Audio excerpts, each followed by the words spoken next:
Hello everyone, welcome to Trending Exam Way to Success. Myself Komal. As you know, हम आपके साथ लाए हैं समसामयिक घटना चक्र की सीरीज और इस सीरीज में हम politico chapter wise previous year questions के थ्रू कवर करेंगे। आपको पता है कि अभी तक इस सीरीज़ में हमने 27 चैप्टर कंप्लीट कर लिए हैं और आज हम एक नए चैप्टर की शुरुआत करेंगे जिसमें हम जो केंद्र और राज्यों के बीच में संबंध होते हैं उनके बारे में पढ़ेंगे। तो चलिए दोस्तों शुरुआत करते हैं आज के हमारे नए चैप्टर की, जिसमें हम केंद्र और राज्यों के बीच में जो संबंध हैं उनके बारे में पढ़ेंगे। केंद्र और राज्यों के जो संबंध हैं इन्हें 3 भागों में विभाजित किया गया है, 3 पार्ट्स में इन्हें डिस्ट्रीब्यूट किया गया है। फर्स्ट पार्ट में जो आपके आते हैं वह हैं विधायी संबंध, जिन्हें भारतीय संविधान के भाग 11 में आर्टिकल 245 से 255 तक बताया गया है। इसके बाद सेकंड नंबर पर आपके आते हैं प्रशासनिक संबंध, जिन्हें भारतीय संविधान के भाग 11 आर्टिकल 256 से 263 में बताया गया है। और थर्ड नंबर पर आपके आते हैं वित्तीय संबंध, जिनको आपके भारतीय संविधान के भाग 12 आर्टिकल 268 से आर्टिकल 281 में बताया गया है। तो जो आपके केंद्र और राज्य के संबंध हैं उनमें विधायी संबंध और प्रशासनिक संबंध ये आपके भारतीय संविधान के एक ही भाग के अंदर आते हैं, भाग 11 में। और इसके बाद जो वित्तीय संबंध हैं उनके लिए एक नया भाग है भारतीय संविधान का भाग नंबर 12। केंद्र और राज्यों के संबंधों के बारे में जो भी इस चैप्टर में बताया गया है वो उन्हें हम इन क्वेश्चंस के माध्यम से करते हैं। तो चलिए स्टार्ट करते हैं आज का हमारा फर्स्ट क्वेश्चन। यहाँ पर आपसे फर्स्ट क्वेश्चन में पूछा गया है कि भारत के केंद्र राज्य संबंध प्रभावित होते हैं। भारत के अंदर जो केंद्र और राज्यों के संबंध होते हैं वह किन किन चीज़ों से प्रभावित होते हैं। फर्स्ट नंबर पर आपको बताया गया है कि संविधान के प्रभावों से प्रभावित होते हैं, प्रावधानों से। सेकंड पर बताया गया है कि नियोजन प्रक्रिया से। थर्ड, राजनीतिक हितों के अंतर्विरोध से। और फोर्थ, हुक्म चलाने की इच्छा प्रबलता से। ये आपको कुछ 4 ऑप्शंस में बताया गया है कि इन वजह से केंद्र और जो राज्य के संबंध है वह प्रभावित होते हैं। तो आपको बताना है कि इनमें से कौन सा करेक्ट है और कौन सा इनकरेक्ट है। तो यहाँ पर आपको जो ऑप्शन डी दिया गया है वो आपको ऑप्शन डी में चारों की चारों स्टेटमेंट करेक्ट बताई गई हैं। तो यहाँ पर आपका ऑप्शन डी बिल्कुल करेक्ट है। भारत के अंदर केंद्र और जो राज्य के संबंध होते हैं वह भारतीय संविधान के प्रावधानों से, नियोजन प्रक्रिया से, और जो राजनीतिक हितों के अंदर अंतर्विरोध होते हैं इनसे, और हुक्म चलाने की इच्छा की प्रबलता से। इन सभी कारणों से केंद्र और राज्य के जो संबंध होते हैं वह प्रभावित होते हैं। तो यहाँ पर आपका ऑप्शन डी करेक्ट है, ऑल अबव डी, यानी कि चारों की चारों स्टेटमेंट आपकी बिल्कुल करेक्ट है। आगे इसके एक्सप्लेनेशन में देखते हैं क्या बताया गया है। केंद्र और राज्यों के बीच में बेहतर संबंधों की स्थापना के लिए जो उनके संबंध हैं उन्हें विधायी, प्रशासनिक और वित्तीय इन 3 भागों में विभाजित किया गया है, जिन्हें भारतीय संविधान के भाग 11 और भाग 12 में बताया गया है। भारत में केंद्रीय नियोजन प्रणाली को अपनाया गया है। भारत के अंदर बताया है कि भारत में जो केंद्र है उसके अंदर नियोजन प्रणाली को अपनाया गया है। व्यवहार में यह देखने में आया है कि केंद्र और राज्यों में एक दलीय सरकारों के होने या विपरीत दलों की सरकारों के होने पर दोनों के मध्य संबंधों में उतार चढ़ाव आते हैं, यद्यपि ये राष्ट्र के विकास में बाधक बनते हैं। यहाँ पर आपको बताया गया है कि जो हमारा राजनीतिक व्यवहार है उसे देखने से आपको ये पता चलता है कि जब केंद्र और राज्य में एक ही दल की पार्टी होती है तो केंद्र और राज्यों के बीच जो संबंध होते हैं वो ज़्यादा अच्छे होते हैं। लेकिन जब केंद्र में अलग दल की पार्टी होती है और राज्यों में जब अलग दल की पार्टी होती है, दोनों में अलग अलग होता है, तो केंद्र और राज्य के जो संबंध हैं उनमें कुछ उतार चढ़ाव आता रहता है। दोनों के अंदर मध्यस्थता सही से नहीं बन पाती है और यही कारण होता है कि राष्ट्र का विकास नहीं हो पाता। क्वेश्चन नंबर 2, भारत में केंद्र राज्य संबंध निर्भर करते हैं। आपसे जैसे फर्स्ट क्वेश्चन में पूछा गया था वैसा ही सिमिलर क्वेश्चन ये भी है। यहाँ पर भी आपको बताना है कि जो भारत में केंद्र और राज्य के बीच संबंध होते हैं वह किन किन बातों पर निर्भर करते हैं। फर्स्ट, संवैधानिक प्रभावों पर। सेकंड, परंपराओं और व्यवहारों पर। थर्ड, न्यायिक व्याख्याओं पर। और फोर्थ में दिया गया है बातचीत के लिए यंत्र विन्यास पर। तो जो आपको यहाँ पर चारों की चारों स्टेटमेंट दी गई हैं वो चारों करेक्ट हैं। भारत के अंदर जो केंद्र और राज्य के संबंध होते हैं वह भारतीय संविधान के प्रावधानों पर भी निर्भर करते हैं, और जो परंपराएं चली आ रही हैं और जो केंद्र और राज्यों का व्यवहार होता है इन पर भी निर्भर करते हैं। न्यायिक व्याख्याओं पर भी निर्भर करते हैं, और जो बातचीत के लिए यंत्र विन्यास है उस पर भी निर्भर करते हैं। तो यहाँ पर आपका ऑप्शन डी करेक्ट है, जिसमें चारों की चारों स्टेटमेंट बिल्कुल करेक्ट बताई गई हैं। आगे इसके एक्सप्लेनेशन में देखें क्या बताया गया है। भारत में केंद्र राज्य के जो संबंध है संवैधानिक प्रभावों, परंपराओं, व्यवहारों, न्यायिक व्याख्याओं और बातचीत के लिए यंत्र विन्यास, मैकेनिज्म फॉर द डायलॉग, इन चारों पर निर्भर करते हैं। तो जो केंद्र और राज्य के संबंध होते हैं वह इन सभी चारों बातों पर निर्भर करते हैं। क्वेश्चन नंबर 3, एक संघीय राज्य व्यवस्था में क्या क्या सम्मिलित होता है। आपको बताना है कि जो संघीय राज्य व्यवस्था होती है उसके अंदर क्या क्या सम्मिलित होता है।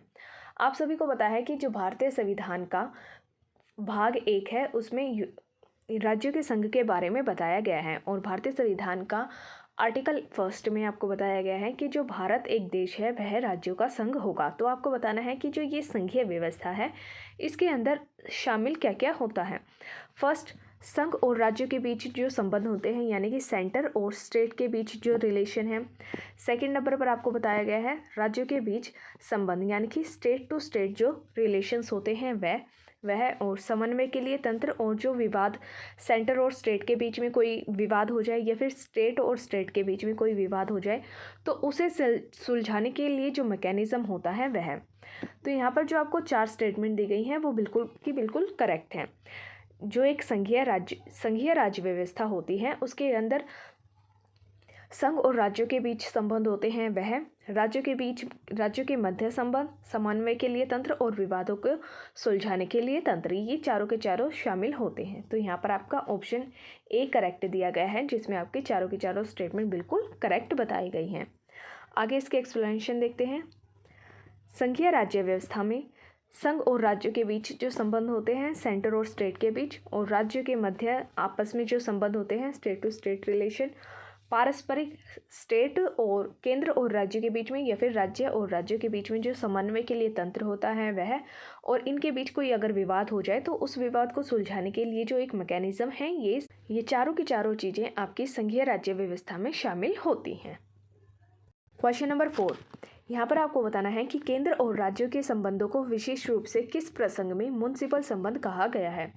यहाँ पर आपको 4 आधार दिए गए हैं और इनमें आपको बताना है कि किस आधार पर जो केंद्र और राज्य के बीच संबंध है उन्हें म्युनिसिपल संबंध कहा गया है। ऑप्शन ए, विधायन के क्षेत्र में राज्य पर केंद्र के नियंत्रण के प्रसंग में, यानी कि जो कानून बनाने का क्षेत्र होता है राज्य के ऊपर पावर होती है केंद्र की। सेकंड, वित्तीय मामलों में राज्य पर केंद्र के नियंत्रण के प्रसंग में, यानी कि जो वित्तीय मामले होते हैं उन पर भी राज्य के ऊपर कंट्रोल होता है केंद्र का। और ऑप्शन सी में बोला गया है प्रशासनिक क्षेत्र में राज्य पर केंद्र के नियंत्रण में, जो आपका प्रशासन चलाया जाता है राज्यों के ऊपर वह उस मैटर में राज्य के ऊपर पावर होती है सेंटर की। और फोर्थ में दिया गया है योजना प्रक्रम में राज्य पर केंद्र के नियंत्रण के प्रसंग में। तो यहाँ पर जो आपको ऑप्शन डी में दिया गया है वो बिल्कुल करेक्ट है। केंद्र और राज्यों के बीच जो संबंध है उन्हें म्युनिसिपल संबंध इसी आधार पर कहा गया है कि जो योजना प्रक्रम का मैटर है राज्यों के ऊपर केंद्र का इतना कंट्रोल नहीं होता, इसीलिए इसको म्युनिसिपल संबंध कहा गया है, जिसके बारे में अभी आपको डिटेल में पता चलेगा इसके एक्सप्लेनेशन में। म्युनिसिपल संबंध का मतलब ये होता है कि जो सरकार के सभी अंग होते हैं जैसे कि केंद्र सरकार, राज्य सरकार और स्थानीय सरकार, इन सभी के संबंध में इन सभी के अंदर आपसी भागीदारी होनी चाहिए और परस्पर सहयोग होना चाहिए, इसी से मतलब होता है म्युनिसिपल संबंध का। भारत के अंदर जो पंचायती राज अधिनियम लागू हुआ था उसी के बाद से जो स्थानीय विकास के लिए योजनाएं निर्माण होती हैं, वित्तीय स्वायत्तता और संसाधनों के संग्रह और इनके मैनेजमेंट में जो केंद्र और राज्य के बीच संबंध है और स्थानीय निकायों इन सभी की भागीदारी को सुनिश्चित किया गया था। इससे योजना निर्माण में राज्यों पर जो केंद्र का कंट्रोल होता था वो कुछ हद तक कम हुआ था तथा केंद्र राज्यों के बीच में एक नया आयाम जुड़ा था जिसे म्युनिसिपल संबंध कहा गया है। क्वेश्चन नंबर 5, आपको यहाँ पर बताना है कि भारतीय संविधान के किस भाग में केंद्र राज्य के जो विधायी संबंध है वह दिए गए हैं। आपको यहाँ पर यही ध्यान रखना है कि इसमें केंद्र और राज्यों के सिर्फ संबंध नहीं लिखा है, यहाँ पर विधायी संबंध लिखा है। तो आपको बताना है कि जो केंद्र और राज्य के विधायी संबंध है वह भारतीय संविधान के कौन से भाग में दिए गए हैं। ऑप्शन ए भाग 10 में, ऑप्शन बी भाग 11 में, ऑप्शन सी भाग 12 में और ऑप्शन डी भाग 13 में। तो यहाँ पर आपका ऑप्शन बी बिल्कुल करेक्ट है। भारतीय संविधान के भाग 11 में केंद्र राज्य के जो विधायी संबंध है वह दिए गए हैं। तो यहाँ पर आपका ऑप्शन बी बिल्कुल करेक्ट है। आगे इसके एक्सप्लेनेशन देखते हैं क्या दिया गया है। यहाँ पर आपको एक बड़ी सी एक्सप्लेनेशन दी गई है। भारतीय संविधान के भाग 11 जिसमें चैप्टर नंबर 1 में आपको केंद्र राज्य के विधायी संबंधों के बारे में बताया गया है, जो कि आर्टिकल 245 से 255 में दिए गए हैं। और इसके साथ ही विभिन्न विधायी विषयों को संविधान की 7वीं अनुसूची की 3 अनुसूचियों के बारे में बताया गया है, जिसमें फर्स्ट नंबर पर संघ सूची आती है, सेकंड पर राज्य सूची और थर्ड नंबर पर आती है समवर्ती सूची। इनमें विभाजित किया गया है। यहाँ पर आपको एक नोट दिया गया है जिसमें बताया है कि फर्स्ट नंबर पर जो आती है संघ सूची में अंतिम प्रविष्टि का संख्याक 97 है, लेकिन प्रविष्टि 2 का 42वें संशोधन, 92 का 6ठे संशोधन और 92 ख 46वें संशोधन को जोड़ा गया था। यहाँ पर आपको क्या बताया गया है कि जो संघ सूची के अंदर जितने भी विषय हैं वह 97 है, लेकिन यहाँ पर आपको बताया गया है कि सेकंड का 92 का 92 ख इन सभी को अलग अलग संशोधनों के द्वारा जोड़ा गया था, तथा प्रविष्टि 33 7वें संवैधानिक संशोधन और 92 101वें संशोधन से का लोप। इसमें आपको ये बताया गया है कि जो 33 और 92 नंबर पर जो मैटर आता था उसे 7वें और 101वें संविधान संशोधन के द्वारा हटा दिया गया है। इस सूची में प्रविष्टियों की कुल संख्या अब जो है वह 98 है।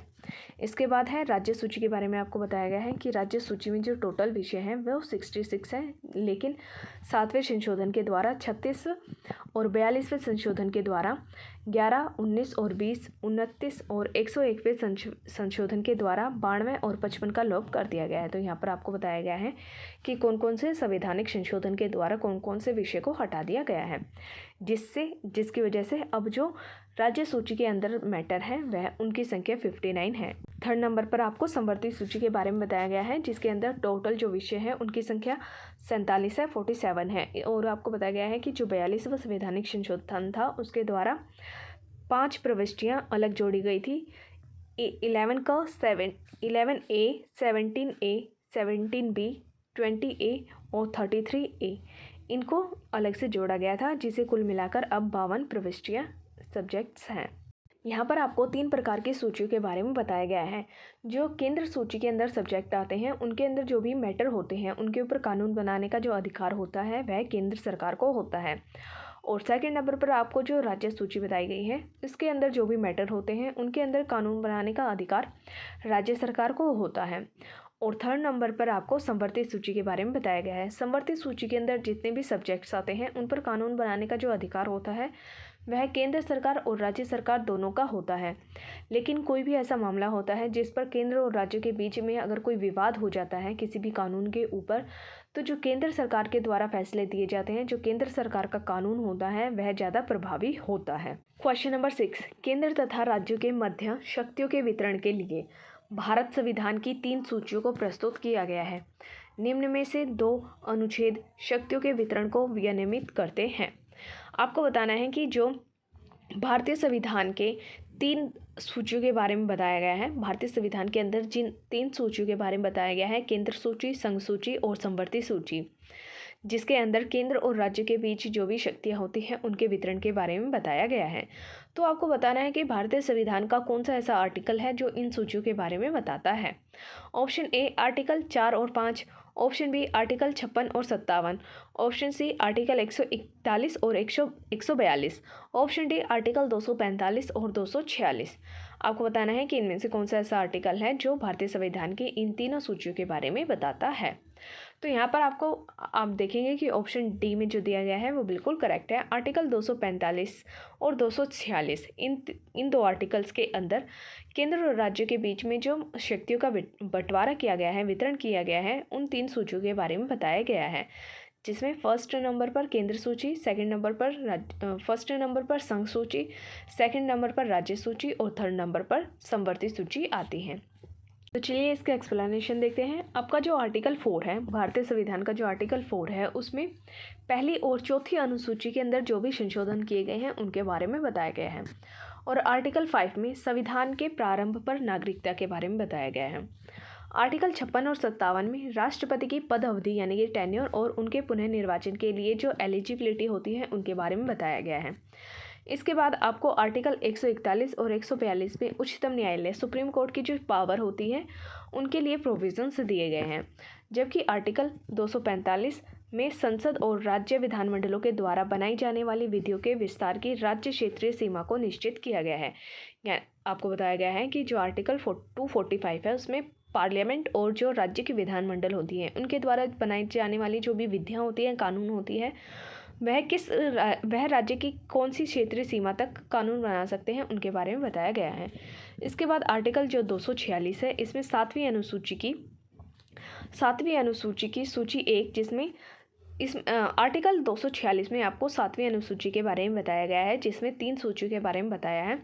फर्स्ट नंबर पर संघ सूची में शामिल विषय किसी भी केंद्र को, तथा सेकंड पर राज्य सूची में शामिल विषयों पर राज्यों को कानून बनाने की इजाज़त दी गई है। और वहीं जो आपका थर्ड सूची है, संवर्ती सूची, जिसके अंदर जो भी मैटर होते हैं उन पर केंद्र और राज्य दोनों सरकारें कानून बना सकती हैं, इस बारे में बताया गया है। इस प्रकार आर्टिकल 245 और 246 केंद्र और राज्यों के बीच विधायी शक्तियों के वितरण को विनियमित करते हैं। भारतीय संविधान में 2 आर्टिकल दिए गए हैं, 245 और 246, जिसमें केंद्र और राज्य सरकारों के बीच जो शक्तियां हैं, पावर होती हैं, उनके बंटवारे के बारे में बताया गया है। आर्टिकल जो आपका 245 है, उसमें पार्लियामेंट और जो राज्य की विधानमंडल होती हैं उनके कानून बनाने का जो कार्य राज्यों का क्षेत्र सीमा होती है उनके बारे में बताया गया है। और आर्टिकल 246, इसमें आपको बताया गया है कि भारतीय संविधान की एक 7वीं अनुसूची है, जिसके अंदर 3 सूचियों के बारे में बताया गया है। फर्स्ट संघ सूची, सेकंड राज्य सूची और थर्ड नंबर पर संवर्ती सूची। संघ सूची के अंदर जो भी मैटर होते हैं उन पर कानून बनाने का अधिकार केंद्र सरकार को होता है, और राज्य सूची के अंदर जो भी मैटर होते हैं उन पर कानून बनाने का अधिकार राज्य सरकार का होता है। थर्ड नंबर पर आपकी आती है संवर्ती सूची। ये एक ऐसी सूची है जिसके अंदर जो भी मैटर दिए गए हैं उन पर कानून बनाने का अधिकार केंद्र सरकार और राज्य सरकार दोनों का होता है। लेकिन कोई भी ऐसा कानून बन जाए जिस पर केंद्र और राज्यों के बीच में कोई विवाद हो जाए, तो केंद्र सरकार के द्वारा जो कानून बनाया जाता है वह प्रभाव में आता है, और राज्य के सरकार के द्वारा जो कानून बनाया जाता है उसे रद्द कर दिया जाता है केंद्र सरकार के द्वारा। क्वेश्चन नंबर 7, केंद्र राज्य संबंध किस अनुसूची में है? आपको बताना है कि भारतीय संविधान की कौन सी ऐसी अनुसूची है जिसमें केंद्र और राज्यों के बीच जो संबंध हैं उनके बारे में बताया गया है। ऑप्शन ए 7वीं अनुसूची, ऑप्शन बी 8वीं अनुसूची, ऑप्शन सी 6ठी अनुसूची और ऑप्शन डी 9वीं अनुसूची। तो यहाँ पर आपका ऑप्शन ए बिल्कुल करेक्ट है, 7वीं अनुसूची। 7वीं अनुसूची के अंदर 3 सूचियों के बारे में बताया गया है, संघ सूची, राज्य सूची और संवर्ती सूची, जिनके अंदर केंद्र और राज्य के बीच जो भी संबंध है उनके बारे में बताया गया है। आगे इसका एक्सप्लेनेशन देखते हैं। संविधान के आर्टिकल 246 के तहत केंद्र और राज्यों के बीच में विधायी शक्तियों के बंटवारे के लिए 3 सूचियां बनाई गई हैं, संघ सूची, राज्य सूची और संवर्ती सूची। इनकी व्यवस्था की गई है, जिन्हें भारतीय संविधान के 7वीं अनुसूची में वर्णित किया गया है, यानी कि इनके बारे में डिटेल में भारतीय संविधान की 7वीं अनुसूची में बताया गया है। क्वेश्चन नंबर 8, विधायी शक्तियों का केंद्र तथा राज्यों के बीच वितरण संविधान की किस निम्न अनुसूची में से किस एक में है? आपको बताना है कि जो केंद्र और राज्यों के बीच में विधायी शक्तियों का बंटवारा है वह कौन सी अनुसूची में बताया गया है। ऑप्शन ए 6ठी, ऑप्शन बी 7वीं, ऑप्शन सी 8वीं और ऑप्शन डी 9वीं। तो यहाँ पर आपका ऑप्शन बी बिल्कुल करेक्ट है। 7वीं अनुसूची के अंदर 3 सूचियों के बारे में बताया गया है, संघ सूची, राज्य सूची और संवर्ती सूची, जिनके अंदर केंद्र और राज्यों के बीच जो विधायी शक्तियां हैं उनके बारे में डिटेल में बताया गया है। तो यहाँ पर आपका ऑप्शन बी बिल्कुल करेक्ट है, 7वीं अनुसूची। क्वेश्चन नंबर 9, वे विषय जिन पर केंद्र और राज्य सरकारें दोनों कानून बना सकती हैं उल्लिखित हैं। आपको बताना है कि जो ऐसे मैटर है जिनके ऊपर केंद्र और राज्य सरकार दोनों कानून बना सकती हैं उन्हें भारतीय संविधान की कौन सी अनुसूची में बताया गया है। ऑप्शन ए संघ सूची में, ऑप्शन बी राज्य सूची में, ऑप्शन सी संवर्ती सूची में और ऑप्शन डी अवशिष्ट सूची में। तो यहाँ पर आपका ऑप्शन सी बिल्कुल करेक्ट है, संवर्ती सूची में। संघ सूची में जो सब्जेक्ट्स दिए जाते हैं उन पर कानून केंद्र सरकार बना सकती है। राज्य सूची में जो मैटर है उन पर कानून राज्य सरकार बनाती है, और जो संवर्ती सूची है उस पर कानून बनाने का अधिकार सेंटर और स्टेट गवर्नमेंट दोनों का होता है। संवर्ती सूची पर संघ और राज्य दोनों कानून बना सकते हैं, परंतु यदि संघ व राज्यों के कानूनों में अंतर्विरोध हो जाता है, कोई विरोध आ जाता है, तो संघ का कानून मान्य होता है। राज्य सरकार और केंद्र सरकार दोनों के द्वारा समवर्ती सूची के अंदर जो मैटर दिए गए हैं उन पर कानून बनाया जाता है। लेकिन कोई भी ऐसा कानून होता है जिस पर कोई विवाद आ जाए तो केंद्र सरकार के द्वारा जो कानून बनाए जाते हैं वह प्रभाव में आते हैं और राज्य सरकार के द्वारा जो कानून बनाए गए थे उन्हें रद्द कर दिया जाता है। क्वेश्चन नंबर 10 आपको यहाँ पर बताना है कि भारत में निम्न में से यानी कि किस सरकार को शिशुओं और अवयस्कों के साथ साथ आर्थिक और सामाजिक योजनाओं के लिए विधि निर्माण की शक्तियाँ प्रदान की गई हैं। आपको बताना है कि कौन सी ऐसी सरकार है जिसे छोटे बच्चों और अवयस्क जो होते हैं इनके साथ साथ आर्थिक और सामाजिक जो योजनाएं होती हैं इनके ऊपर विधि निर्माण कानून बनाने की शक्ति दी गई है। ऑप्शन ए केवल केंद्रीय सरकार को, ऑप्शन बी केवल राज्य सरकार को, ऑप्शन सी केंद्र और राज्य दोनों सरकारों को और ऑप्शन डी केवल स्थानीय सरकारों को। तो यहाँ पर आपका ऑप्शन सी बिल्कुल करेक्ट है।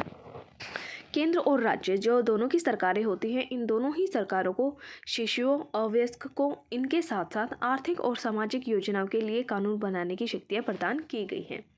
तो जो आपके शिशु अवयस्क और आर्थिक और सामाजिक योजनाएं होती हैं इन पर कानून बनाने का अधिकार केंद्र सरकार और राज्य सरकार दोनों को होता है। आगे इसके एक्सप्लेनेशन देखते हैं। संविधान के आर्टिकल 246 में उपबंधों के तहत 7वीं अनुसूची में केंद्र और राज्यों के बीच में जो विधायी शक्तियों के संबंध में त्रिस्तरीय व्यवस्था की गई है। फर्स्ट पर संघ सूची, सेकंड राज्य सूची और थर्ड समवर्ती सूची। शिशु और अवयस्क प्रविष्टि 5 के तहत आर्थिक और सामाजिक योजना प्रविष्टि 20 के तहत समवर्ती सूची के विषय हैं। तो जो आपके शिशु और अवयस्क और आर्थिक और सामाजिक जो योजनाएं हैं ये सभी आपके समवर्ती सूची के अंदर आते हैं जिन पर कानून बनाने का अधिकार केंद्र सरकार को भी होता है और राज्य सरकार को भी होता है। अतः इन विषयों के संबंध में कानून बनाने का अधिकार केंद्र और राज्य दोनों सरकारों को होता है। संविधान में शिशुओं और अल्पवयस्कों के साथ साथ आर्थिक और सामाजिक योजनाओं के लिए विधि निर्माण की शक्तियाँ केंद्र और राज्य सरकार दोनों को प्रदत्त की गई हैं। जब आप भारतीय संविधान की 7वीं अनुसूची पढ़ेंगे जिसके अंदर 3 सूचियों के बारे में बताया गया है, संघ सूची, राज्य सूची और समवर्ती सूची, जब आप उनको पढ़ेंगे तो आपको डिटेल में मैटर्स बताए जाएंगे कि किन किन मैटर पर कौन कौन सी सरकार को कानून बनाने का अधिकार दिया गया है। क्वेश्चन नंबर 11 भारतीय संविधान में अवशिष्ट शक्तियाँ किसमें सन्निहित हैं। आपको बताना है भारतीय संविधान के अंदर जो अवशिष्ट शक्तियाँ दी गई हैं वो किसके पास हैं, किसके अंदर सन्निहित हैं। आप सभी को पता है कि जो भारतीय संविधान है इसकी 7वीं अनुसूची जिसके अंदर 3 सूचियों के बारे में बताया गया है। संघ सूची जिसके अंदर जो मैटर होते हैं उन पर कानून बनाने का अधिकार केंद्र का होता है। सेकंड नंबर पर राज्य सूची उसके अंदर जो मैटर होते हैं उन पर कानून बनाने का अधिकार राज्य सरकार को होता है। और थर्ड नंबर पर आती है समवर्ती सूची जिसके अंदर जो मैटर होते हैं उन पर कानून बनाने का अधिकार केंद्र और राज्य सरकार दोनों को होता है। लेकिन कुछ ऐसी शक्तियाँ भी हैं जो केंद्र सूची, जो संघ सूची, राज्य सूची और समवर्ती सूची के अंदर नहीं आते हैं। अवशिष्ट शक्तियाँ ये ऐसे मैटर हैं जिन पर कानून बनाने का जो अधिकार होता है वह पार्लियामेंट का होता है। तो यहाँ पर आपका ऑप्शन डी बिल्कुल करेक्ट है। जो अवशिष्ट शक्तियाँ होती हैं वह संसद के पास होती हैं, पार्लियामेंट के पास होती हैं। संविधान के आर्टिकल 248 ए के अनुसार संसद को किसी ऐसे विषय के संबंध में जो समवर्ती सूची और राज्य सूची के अंदर नहीं है कानून बनाने की अनन्य शक्ति होती है। कुछ ऐसे मैटर होते हैं जो ना तो समवर्ती सूची के अंदर आते हैं ना ही राज्य सूची के अंदर। वो ऐसे मैटर हैं जिनके ऊपर कानून बनाने का अधिकार संसद को होता है और इन्हें अवशिष्ट शक्तियाँ कहते हैं। जबकि पूर्णतः संघीय व्यवस्था में अवशिष्ट विधायी शक्तियाँ प्राय राज्यों को प्रदान की गई हैं। जैसे कि संयुक्त राज्य अमेरिका की संघीय प्रणाली में अवशिष्ट विधायी शक्ति राज्यों को सौंपी गई है। यहाँ पर आपको एक छोटा सा डिफरेंस बताया गया है अदर कंट्रीज़ और इंडिया के बारे में। जो पूर्ण संघीय व्यवस्था होती है उसके अंदर क्या होता है, जो अवशिष्ट शक्तियाँ होती हैं उन पर कानून बनाने का अधिकार राज्य सरकार को होता है। जिसमें का आपको एक एग्जाम्पल दिया गया है यूएसए, संयुक्त राज्य अमेरिका। संयुक्त राज्य अमेरिका की जो संघीय प्रणाली है इसके अंदर जो अवशिष्ट शक्तियाँ होती हैं उन पर कानून बनाने का अधिकार राज्य सरकार को होता है। लेकिन भारत के अंदर ऐसा नहीं है। भारत के अंदर जो अवशिष्ट शक्तियाँ हैं उनके ऊपर कानून बनाने का अधिकार पार्लियामेंट को दिया गया है, संसद को दिया गया है। क्वेश्चन नंबर 12 भारतीय संविधान ने अवशिष्ट अधिकारों को किसे दिया है। भारतीय संविधान के अंदर जो अवशिष्ट अधिकार हैं, अवशिष्ट शक्तियां हैं वह किसे दी गई हैं। ऑप्शन ए संघीय सरकार को दिया गया है, ऑप्शन बी राज्य सरकारों को दिया गया है, ऑप्शन सी संघीय तथा राज्य दोनों सरकारों को दिया गया है, ऑप्शन डी ना तो संघीय सरकार को दिया गया है और न ही राज्य सरकार को। यहाँ पर आपका ऑप्शन ए बिल्कुल करेक्ट है। भारत के अंदर जो अवशिष्ट शक्तियां हैं, अवशिष्ट अधिकार हैं, उन्हें संघीय सरकार को दिया गया है, पार्लियामेंट को दिया गया है आर्टिकल 248 क्लोज 1 के अंडर। क्वेश्चन नंबर 13, भारतीय संविधान का आर्टिकल 249 किससे संबंधित है? आपको बताना है कि भारतीय संविधान का जो आर्टिकल 249 दिया गया है वह इनमें से किससे संबंधित है? ऑप्शन ए राष्ट्रपति की आपातकालीन शक्तियों से संबंधित है, ऑप्शन बी लोकसभा के विघटन से संबंधित है, ऑप्शन सी संसद की जो प्रशासनिक शक्तियां होती हैं उनसे संबंधित है, और ऑप्शन डी राज्य सूची के विषयों के संबंध में संसद की विधायी शक्तियों से संबंधित है। तो यहाँ पर जो आपको ऑप्शन डी में दिया गया है वो करेक्ट है। भारतीय संविधान का आर्टिकल 249 जो राज्य सूची के अंदर सब्जेक्ट्स दिए जाते हैं, राज्य सूची के विषय में जो संबंध में पार्लियामेंट के कानून बनाने की जो पावर होती है, पार्लियामेंट की जो विधायी शक्तियाँ होती हैं उनसे संबंधित है आपका आर्टिकल 249। आगे इसके एक्सप्लेनेशन देखते हैं। भारतीय संविधान का आर्टिकल 249 राज्य सूची के विषयों के संबंध में संसद की जो विधायी शक्तियाँ होती हैं उनसे संबंधित है। इस अनुच्छेद के क्लोज 1 के अनुसार यदि राज्यसभा ने उपस्थित और मत देने वाले सदस्यों में से कम 2/3 सदस्यों के द्वारा समर्थित संकल्प से यह घोषित कर दिया जाए कि राष्ट्रीय हित में यह आवश्यक है और समीचीन है कि संसद राज्य सूची के ऐसे विषय माल और सेवा जीएसटी के संबंध में जो उस संकल्प में विनिर्दिष्ट है विधि बनाए, तो संसद उस विषय के संबंध में भारत के संपूर्ण राज्य क्षेत्र या उसके किसी भूभाग के लिए कानून बना सकती है।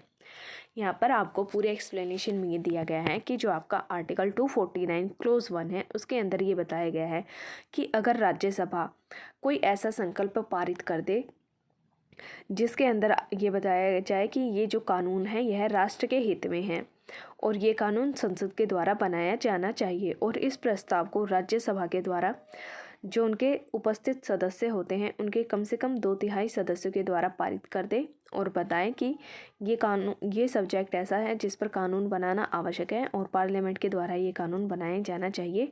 तो पार्लियामेंट के द्वारा वो कानून या तो पूरे भारत के लिए बनाया जाता है या फिर भारत के किसी भूभाग के लिए बनाया जा सकता है। क्वेश्चन नंबर 14, आर्टिकल 249 क्लोज 1 के अंतर्गत पारित प्रस्ताव निम्नलिखित में से किससे अधिक समय के लिए प्रवृत्त नहीं रहेगा? आपको बताना है कि जो कानून आर्टिकल 249 क्लोज 1 के द्वारा बनाया जाता है वह कितने टाइम तक पावर में रहता है, उसकी लीगैलिटी कितने टाइम तक रहती है। ऑप्शन ए 1 महीने, ऑप्शन बी 3 महीने, ऑप्शन सी 6 महीने और ऑप्शन डी 1 साल। तो यहाँ पर आपका ऑप्शन डी बिल्कुल करेक्ट है। जो भी कानून आर्टिकल 249 क्लोज 1 के तहत बनाया जाता है वह 1 साल तक ही प्रवृत्त रहता है, उसके बाद वह प्रवृत्त नहीं रहता है। तो यहाँ पर आपका ऑप्शन डी बिल्कुल करेक्ट है। आगे इसके एक्सप्लेनेशन देखेंगे। आर्टिकल 249 क्लोज 2 के अनुसार क्लोज 1 के अंतर्गत पारित प्रस्ताव 1 वर्ष से अधिक समय के लिए प्रवृत्त नहीं रहेगा, परंतु यदि और जितनी बार किसी ऐसे संकल्प को बनाए रखने का अनुमोदन करने वाला संकल्प क्लोज 1 में उपबंधित रीति से पारित हो जाए तो उतनी बार ऐसा संकल्प उस तारीख से जिसको वह इस खंड के अधीन अन्यथा प्रवृत्त नहीं रहेगा 1 वर्ष की और अवधि तक प्रवृत्त रहेगा। तो यहाँ पर जो आपको एक्सप्लेनेशन दी गई है उसका पूरा मतलब ये है कि आर्टिकल 249 क्लोज 2 के अंडर में जो भी कानून बनाया जाता है वह 1 साल तक पारित रहता है, लेकिन क्लोज 1 में आपको एक प्रोसीजर दी गई है। अगर आप उस प्रोसीजर के हिसाब से उस कानून को बढ़ाना चाहते हैं तो ऐसे किसी कानून को 1 साल और तक बढ़ाया जा सकता है, और जितनी बार आप बढ़ाना चाहें उतनी बार बढ़ा सकते हैं 1 साल के लिए।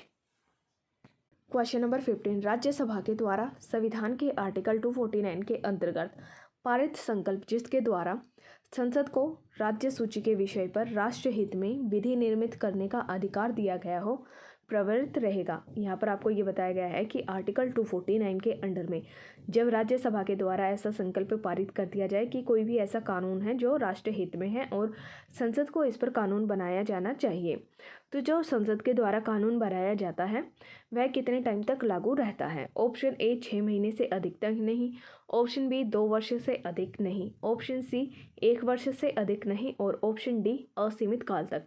तो यहाँ पर जो आपको ऑप्शन सी में दिया गया है 1 वर्ष से अधिक नहीं, ये आपका बिल्कुल करेक्ट है।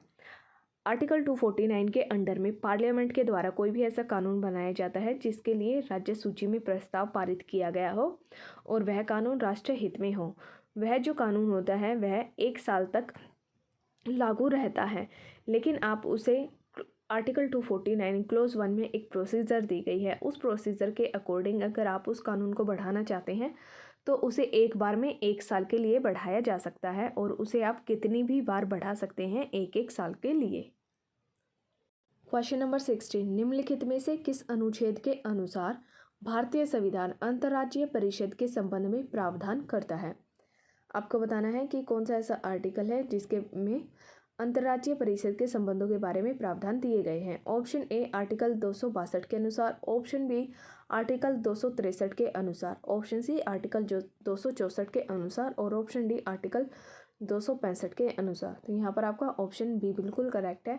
आर्टिकल 263 के अनुसार भारत का जो संविधान है वह अंतर्राज्यीय परिषद के संबंधों में प्रावधान करता है। आगे इसके एक्सप्लेनेशन देखेंगे। आर्टिकल 263 केंद्र और राज्यों के बीच समन्वय स्थापित करने के लिए राष्ट्रपति को एक अंतर्राज्यीय परिषद की स्थापना करने की शक्ति देता है यदि उसे यह प्रतीत होता है कि उसकी स्थापना लोकहितों की सिद्धि होगी। यदि उसे ऐसा लगता है कि उसकी स्थापना से लोकहितों की सिद्धि होगी। इसकी स्थापना राज्यों के बीच विवादों की जांच करने के लिए और उन पर सलाह देने के लिए, कुछ या सभी राज्यों के अथवा संघ और एक या अधिक राज्यों के सामान्य हित से संबंधित विषयों के अन्वेषण और उन पर विचार करने या किसी ऐसे विषय पर सिफारिश करने और विशेष रूप से उस विषय के संबंध में नीति और कार्यवाही के अधिक अच्छे समन्वय के लिए सिफारिश करने के लिए राष्ट्रपति के आदेश के द्वारा की जाती है। अतः अंतर्राज्यीय परिषद का निर्माण स्रोत अंतर्राज्यीय परिषदों का निर्माण स्रोत संवैधानिक है। संविधान में उल्लिखित प्रावधानों के तहत इसकी स्थापना की जाती है। तो यहाँ पर आपको बताया गया है कि जो अंतर्राज्यीय परिषद होते हैं इनका जो सोर्स है, इनके जो निर्माण का सोर्स है वह संविधान में ही होता है। संविधान के अंदर कुछ प्रोविजंस दिए गए हैं, उन्हीं प्रोविजंस के तहत अंतर्राज्यीय परिषदों का गठन किया जाता है। राज्यों के बीच कोई विवाद हो जाए उसके लिए, उन पर सलाह देने के लिए, और केंद्र या राज्य के बीच या फिर एक से अधिक राज्यों के बीच भी कोई भी मैटर हो जाता है उनको सोल्व करने के लिए और उन पर रिकमेंडेशन एडवाइस देने के लिए ऐसी काउंसिल्स का निर्माण किया जाता है। क्वेश्चन नंबर 17, एक अंतर्राज्यीय परिषद की स्थापना की जाती है। आपको बताना है कि जो अंतर्राज्यीय परिषद होती है उसकी स्थापना किसके द्वारा की जाती है। ऑप्शन ए संसद के द्वारा, ऑप्शन बी राष्ट्रपति के द्वारा, ऑप्शन सी राष्ट्रीय विकास परिषद के द्वारा और ऑप्शन डी क्षेत्रीय परिषद के द्वारा। तो यहाँ पर आपका ऑप्शन बी बिल्कुल करेक्ट है।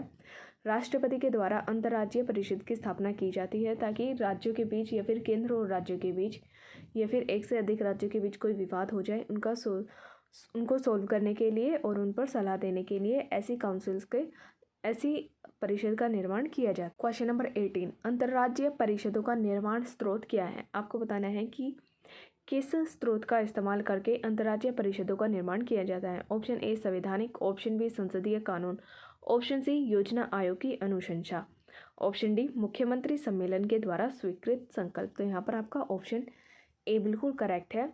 जो अंतर्राज्यीय परिषद होते हैं इनका जो सोर्स है वह संविधान के अंदर है। भारतीय संविधान के अंदर कुछ ऐसे प्रोविजंस दिए गए हैं जिनका इस्तेमाल करके राष्ट्रपति के द्वारा अंतर्राज्यीय परिषदों का निर्माण किया जाता है।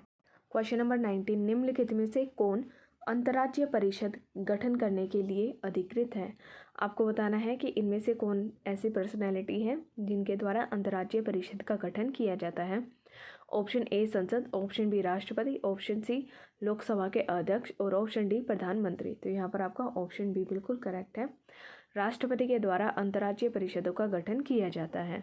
क्वेश्चन नंबर 20, भारत में राज्यों के बीच सहयोग और समन्वय प्राप्त करने के लिए निम्नलिखित संस्थाओं में से कौन सी संविधानेतर और विधितर संस्था या संस्थाएं हैं। आपको बताना है कि भारत के अंदर जो राज्यों के बीच सहयोग और समन्वय प्राप्त करने के लिए संस्थाएं होती हैं, इनमें से कौन सी ऐसी संस्था है जो ना तो संविधान के द्वारा बनाई गई है ना भी विधि के द्वारा।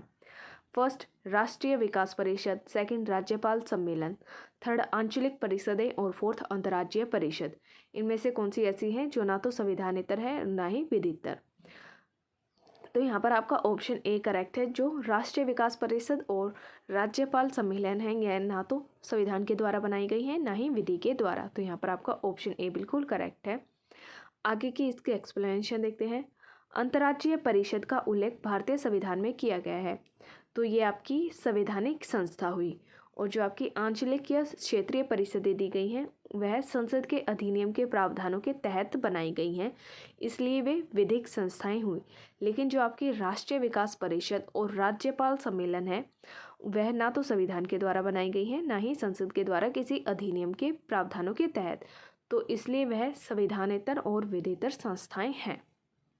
क्वेश्चन नंबर 21, क्षेत्रीय परिषदों का सृजन किसके द्वारा हुआ था। जो आपकी रीजनल काउंसिल्स होती हैं, उनका गठन किसके द्वारा किया गया था। ऑप्शन ए संविधान के द्वारा, ऑप्शन बी संसदीय कानून के द्वारा, ऑप्शन सी सरकारी संकल्प के द्वारा और ऑप्शन डी राष्ट्रीय विकास परिषद के द्वारा। तो यहाँ पर आप ऑप्शन बी देखेंगे तो आपको पता चलेगा कि ऑप्शन बी बिल्कुल करेक्ट है। जो आपकी क्षेत्रीय परिषदें हैं, इनका गठन संसद के द्वारा एक कानून बनाकर किया गया था। 1956 के संसद अधिनियम के माध्यम से 5 क्षेत्रीय परिषदों उत्तर, दक्षिण, केंद्रीय, पूर्वी और पश्चिमी का गठन किया गया था। तो आपको पता है कि भारत के अंदर 5 रीजनल काउंसिल हैं, उत्तर, दक्षिण, केंद्रीय और पूर्वी और पश्चिमी।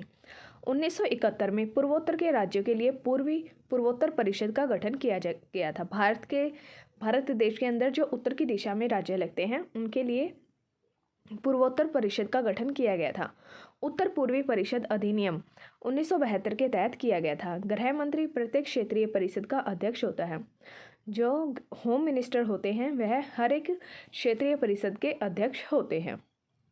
क्वेश्चन नंबर 22, निम्नलिखित में से कौन सा एक क्षेत्रीय परिषद का लक्षण नहीं है। आपको बताना है कि इनमें से कौन सा ऐसा लक्षण है जो क्षेत्रीय परिषद का नहीं है।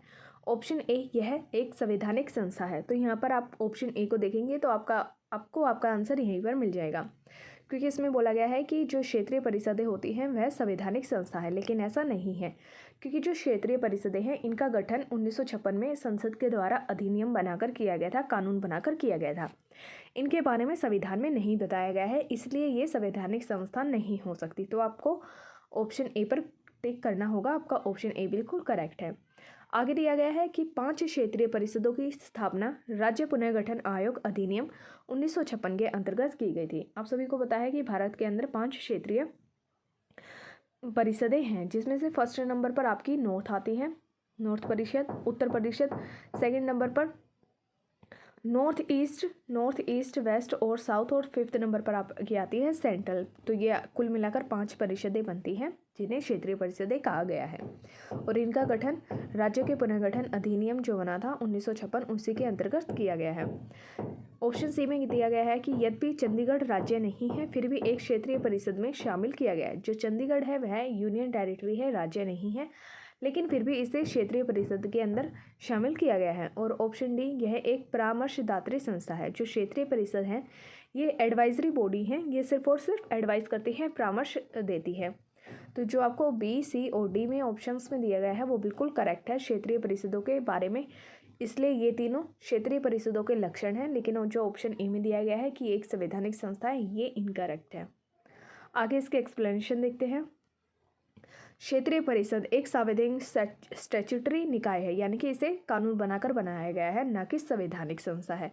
5 क्षेत्रीय परिषदों का गठन राज्यों के बीच अंतर्राज्यीय सहयोग और समन्वय बढ़ाने के लिए राज्य पुनर्गठन आयोग 1956 के तहत किया गया था। चंडीगढ़ राज्य न होते हुए भी उत्तरी क्षेत्रीय परिषद के अंदर शामिल है। इसके अतिरिक्त दिल्ली, दादर और नागर हवेली, दमन और दीव, पुडुचेरी संघ राज्य क्षेत्र होते हुए भी, यानी कि ये सभी यूनियन टेरिटरी होते हुए भी क्षेत्रीय परिषद में शामिल किए गए हैं। इन क्षेत्रीय परिषदों का कार्य विभिन्न क्षेत्रों में आपसी हित के मामले पर चर्चा करना और सिफारिशें करना है। ये एक एडवाइजरी बॉडी है। क्वेश्चन नंबर 23, भारत में क्षेत्रीय परिषद के संदर्भ में निम्न में से कौन सा कथन सही है। आपको यहाँ पर 2 कथन दिए गए हैं और इनमें से आपको बताना है कि जो क्षेत्रीय परिषदें होती हैं उनके बारे में इनमें से कौन सा पॉइंट करेक्ट है।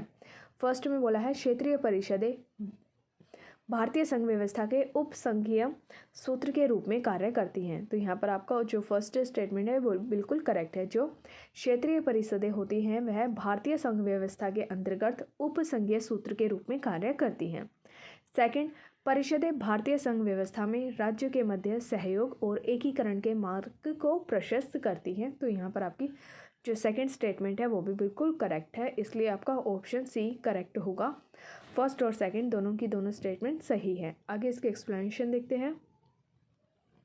क्षेत्रीय परिषदें भारतीय संघीय व्यवस्था के उपसंघीय सूत्र के रूप में कार्य करती हैं। ये एक बेहतर मंच प्रदान करती हैं जहां पर केंद्र और राज्यों के बीच में तथा राज्यों के बीच में पारस्परिक जो अमान्यताओं को स्वतंत्र और निष्पक्ष विचार विमर्शों तथा परामर्शों के माध्यम से सुलझाया जा सकता है। ये आर्थिक, राजनीतिक और सांस्कृतिक रूप से एक दूसरे से जुड़े राज्यों के लिए सहयोगात्मक प्रयास के क्षेत्रीय मंच है। यह राष्ट्रीय परिप्रेक्ष्य को ध्यान में रखते हुए क्षेत्रीय पहलुओं को शामिल कर विशिष्ट मामलों पर ध्यान केंद्रित करने के लिए सक्षम होती हैं। इस प्रकार ये क्षेत्रीय परिषदें भारतीय संघ व्यवस्था में राज्यों के मध्य सहयोग और एकीकरण का मार्ग भी प्रशस्त करती हैं। यहाँ पर पूरी एक्सप्लेनेशन में आपको ये बताया गया है कि जो क्षेत्रीय परिषदें होती हैं वह भारतीय संघ व्यवस्था के उपसंघीय सूत्र के रूप में कार्य करती हैं और जो राज्य आर्थिक, राजनीतिक और सांस्कृतिक रूप से जुड़े हुए होते हैं एक दूसरे से, उनके लिए एकीकरण का मार्ग भी प्रशस्त करती हैं ताकि वह एक साथ मिलकर कार्य कर सकें। क्वेश्चन नंबर 24, यहाँ पर आपको ये बताना है कि जो झारखंड का स्वायत्त परिषद है इसका गठन कब हुआ था। ऑप्शन ए 8 अगस्त 1993 को, ऑप्शन बी 8 अगस्त 1994 में, ऑप्शन सी 8 अगस्त 1995 और ऑप्शन डी 8 अगस्त 1996। तो यहाँ पर आपका ऑप्शन सी बिल्कुल करेक्ट है। जो झारखंड की जो स्वायत्त परिषद है उसका गठन 8 अगस्त 1995 में हुआ था। झारखंड क्षेत्र स्वायत्त परिषद झारखंड एरिया ऑटोनोमस काउंसिल का गठन 8 अगस्त 1995 को संथाल परगना और छोटा नागपुर क्षेत्र के 18 जिलों को शामिल करते हुए किया गया था तथा शिबू सोरेन इस परिषद के अध्यक्ष नामित हुए थे। यहाँ पर आपको झारखंड के 2 क्षेत्र के नाम बताए गए हैं, संथाल परगना और छोटा नागपुर। इनको मिलाकर 18 जिलों को मिलाकर झारखंड क्षेत्र स्वायत्त परिषद का गठन किया गया था जिनके अध्यक्ष शिबू सोरेन थे। क्वेश्चन नंबर 25, निम्नलिखित में से कौन सा एक सही सुमेलित नहीं है। यहाँ पर आपको कुछ एक्ट्स के नाम दिए गए हैं और वे एक्ट किस ईयर में बने हैं ये बताया गया है। तो आपको बताना है कि इनमें से कौन सा करेक्टली मैच करता है। ऑप्शन ए, अंतर्राज्यीय पानी के झगड़ों में केंद्रीय संसद के अधिनिर्णय की शक्ति, भारतीय संविधान के आर्टिकल 262 में। तो यहाँ पर आपका ऑप्शन ए बिल्कुल करेक्ट है। जो अलग अलग राज्यों के बीच में पानी को लेकर झगड़े हो जाते हैं उस मैटर को सोल्व करने के लिए केंद्र सरकार के द्वारा, पार्लियामेंट के द्वारा जो कानून बनाए जाने की पावर है वह आर्टिकल 262 में दी गई है। ये बिल्कुल करेक्ट है। ऑप्शन बी, अंतर्राज्यीय जल विवाद अधिनियम 1956। जो अंतर्राज्यीय जल विवाद अधिनियम था वह 1956 में बना था। तो यहाँ पर आपका ऑप्शन बी भी बिल्कुल करेक्ट है। ऑप्शन सी में दिया गया है नदी बोर्ड्स एक्ट 1970। ये आपका इनकरेक्ट है क्योंकि नदी बोर्ड्स जो एक्ट है वह 1956 में बना था, 1970 में नहीं बना था। तो यहाँ पर जो आपका इनकरेक्टली मैच है वो है ऑप्शन सी। इसके बाद है ऑप्शन डी, राष्ट्रीय जल नीति 1987 में बनी थी। ये बिल्कुल करेक्ट है। आगे इसका एक्सप्लेनेशन देखते हैं। नदी बोर्ड एक्ट 1970 में नहीं बना था बल्कि 1956 में बना था। जो अदर आपको ऑप्शंस दिए गए हैं वो सभी के सभी करेक्ट हैं। आगे क्वेश्चन नंबर 26 देखेंगे। सरकारीय आयोग निम्नलिखित संबंधों में से किसकी समीक्षा हेतु स्थापित किया गया था। आपको बताना है कि किसकी समीक्षा के लिए सरकारी आयोग का गठन किया गया था? ऑप्शन ए प्रधानमंत्री और राष्ट्रपति के बीच के मध्य, ऑप्शन बी विधायिका और कार्यपालिका के मध्य, ऑप्शन सी केंद्र और राज्यों के मध्य और ऑप्शन डी कार्यपालिका और न्यायपालिका के मध्य है। तो यहाँ पर जो आपको ऑप्शन सी में दिया गया है, केंद्र और राज्यों के बीच में समीक्षा के लिए सरकारी आयोग का गठन किया गया था। ये आपका बिल्कुल करेक्ट है, ऑप्शन सी।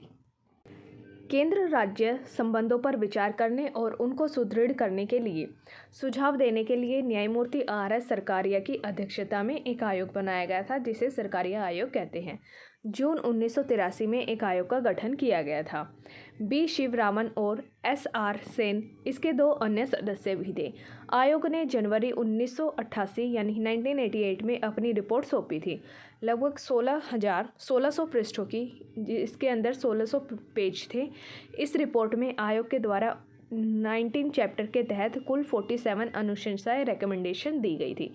जो आपके सरकारिया आयोग है, इसके अंदर 247 रिकमेंडेशंस। क्वेश्चन नंबर 27, निम्नलिखित में से कौन सरकारिया आयोग का सदस्य था? आपको बताना है कि इनमें से कौन सरकारिया आयोग के सदस्य रहे हैं। Option A V Shankar, option B K Hanumantiya, option C doctor SR Sen और ऑप्शन डी OV अलगेसन। तो यहाँ पर आपका ऑप्शन सी बिल्कुल करेक्ट है, डॉक्टर SR सेन सरकारिया आयोग के सदस्य रहे हैं। क्वेश्चन नंबर 28, निम्न में से किस वर्ष सरकारिया आयोग, जिसे केंद्र राज्य संबंधों में परिवर्तन की संस्तुति का अधिकार दिया गया था, इसने अपना प्रतिवेदन कब जमा किया था? यहाँ पर आपको बताना है कि जो सरकारिया आयोग की रिपोर्ट पेश की गई थी वो किस वर्ष की गई थी। Option A 1983, option B 1984, option C 1985, option D 1987 और ऑप्शन ई में दिया गया है उपयुक्त में से कोई भी नहीं या फिर एक से अधिक। तो यहाँ पर आप ऑप्शन ई देखेंगे, वो बिल्कुल करेक्ट है, उपयुक्त में से कोई भी नहीं, क्योंकि जो सरकारिया आयोग की रिपोर्ट थी उसे 1988 में पेश किया गया था, जो कि आपको किसी भी ऑप्शन में नहीं दिया गया है। क्वेश्चन नंबर 29, सरकारिया आयोग की सिफारिशों का संबंध किससे है? आपको बताना है कि जो सरकारिया आयोग के द्वारा 247 रिकमेंडेशंस सिफारिशें दी गई थी, उनका संबंध किससे है? ऑप्शन ए राजस्व के वितरण से, ऑप्शन बी राष्ट्रपति की शक्तियों और उनके कार्यों से, ऑप्शन सी संसद की सदस्यता से और ऑप्शन डी केंद्र और राज्यों के पारस्परिक संबंधों में से। तो यहाँ पर आपका ऑप्शन डी बिल्कुल करेक्ट है। सरकारिया आयोग की जो सिफारिशें थी उनका संबंध केंद्र और राज्य सरकारों के बीच, केंद्र और राज्यों के बीच जो पारस्परिक संबंध होते हैं उनसे रिलेटेड है। तो यहाँ पर आपका ऑप्शन डी बिल्कुल करेक्ट है। क्वेश्चन नंबर 30, नीचे 2 कथन दिए गए हैं। एक को अभिकथन एजर्शन कहा गया है और दूसरे को रीजन का नाम दिया गया है। आपको बताना है कि इनमें से कौन सा करेक्ट है। एजर्शन, सरकारिया कमीशन सरकारिया आयोग की सिफारिश के अनुसार आर्टिकल 356 का प्रयोग कम से कम होना चाहिए। जो आपके सरकारिया आयोग था, इसमें एक रिकमेंडेशन दी गई थी कि जो आर्टिकल 356 है उसका प्रयोग कम से कम होना चाहिए। ये बिल्कुल करेक्ट है। इसका रीज़न दिया गया है, जिन राजनीतिक दलों ने केंद्र में अपनी सरकार बनाई है, उन्होंने आर्टिकल 356 का दुरुपयोग किया है। तो यहाँ पर जो आपका रीज़न दिया गया है वो भी बिल्कुल करेक्ट है। सरकारिया आयोग ने ये रिकमेंडेशन दी थी कि आर्टिकल 356 का यूज़ कम होना चाहिए, क्योंकि जो राजनीतिक पार्टी केंद्र के अंदर सरकार बनाती हैं वह आर्टिकल 356 का मिसयूज़ करती हैं, दुरुपयोग करती हैं। तो यहाँ पर आपका असर्शन भी करेक्ट दिया गया है और रीज़न भी करेक्ट दिया गया है।